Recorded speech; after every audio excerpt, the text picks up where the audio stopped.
Okay, back again. I've done 7 of the cores, and this is the last one. I just thought I'd give you a recap. Several things that I forgot to mention in the previous videos, so let's hope I can remember. Okay, I've set the thing up and it's all ready to start drilling. Now they're 4 inches long, so this drill bit has probably drilled a hole that's about 32 inches long, I figure. So that's without a regrind. I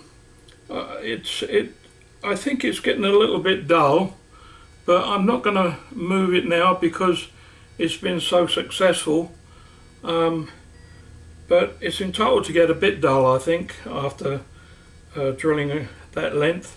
So anyway, I'll switch the machine on and we'll go ahead and start drilling.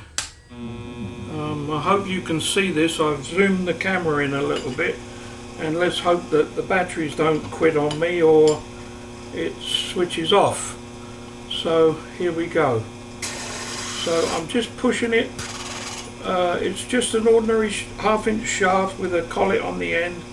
It came all complete together, and I've just got a toolmaker's clamp on the end to help me to push it, and so I'm gently pushing through into the center until it starts to cut, and I hope you can see that. Now I mentioned in the details that about safety.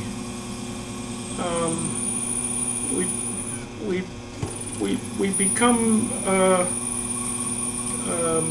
what's the word, negligent sometimes, and what I'm doing here is certainly not according to the book. It could be dangerous. One of the things we should always think about is that we're in the shop on our own. If anything came flying out the chuck, a piece of metal goes flying around the room, it can do an awful lot of damage. So it's always a good point to study exactly what you're doing in the choice of machining and how you're going about it. I've had several near misses in my life, and I can tell you it shakes you up a little bit. Now, one of the things I didn't mention before, still running, yeah, is that the flutes only go so far, and once you start blocking up those flutes, then you have to make sure that you're clearing the drill. It's very important. If you drill too deep, then the flutes get full up and they become compressed, the chips get compressed, and all of a sudden you've got a seizure, and then you can't remove the drill bit and you've ruined the piece that you're drilling. So it's something that you should be aware of. Obviously there's all kinds of people that are looking at these videos, and I'm not alluding to professionals or experienced machinists. This information is more solely for the newcomer, the novices, the people that have never done any machining and decided that they want to take it up. So just my little two penneth. I'm not trying to ram it down anybody's throats, but it's something that you should think about. It is important. It could cause you a lot of problems. So here we go again. I've turned it round. Still running. Good. Wow. And there's the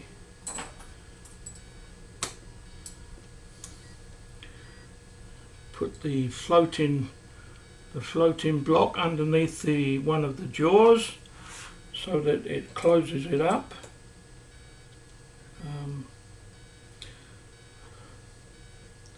You'll find that a lot of the time it takes longer to set up a part than actually machining it. So that's another thing. Not much you can do about it, I'm sure. You have to make these things to complete the job. Okay, here we go. So now we're on the final part of the hole.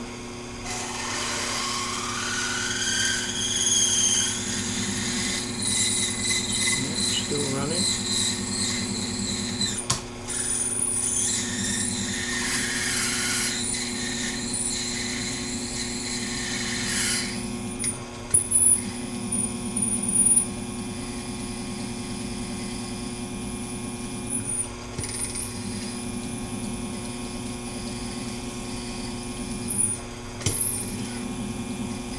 See, even what I'm doing here by not having control of the quill, of the tailstock, not having complete control of it, even if you're drilling through a thin piece of material or a 1/4 inch thick or 1 inch thick,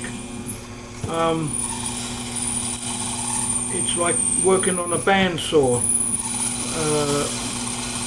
You get to the end of the cut and you have to ease off on your pressure, because I had a friend lost the tip of his thumb because he wasn't concentrating on what he was doing.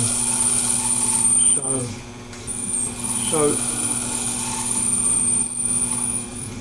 when you're on a drill press, you've got a rack and pinion, so you have control of any snatch that takes place. And when you break through a block of material, I know this is all basic stuff to the professionals, but for the novices, when you break through a piece of material, there's the pressure is released, and you need to be able to control that pressure. Right there, you see, I've just broken through.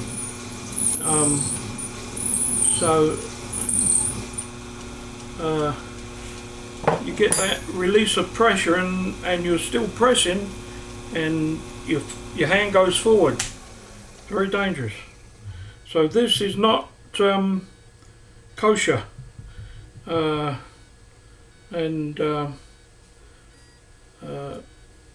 it's something that even I shouldn't do, but well, we do these things. So that's that. I'll take this out and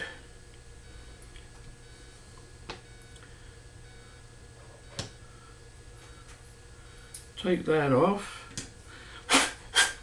and put it over here, and I'll bring the camera over. It's going to be a bit shaky now. I'll be as gentle as I can, and I will, oh, that's the wrong way. Let's see now. Here we have, where are we? Oh yeah. Here we have the 8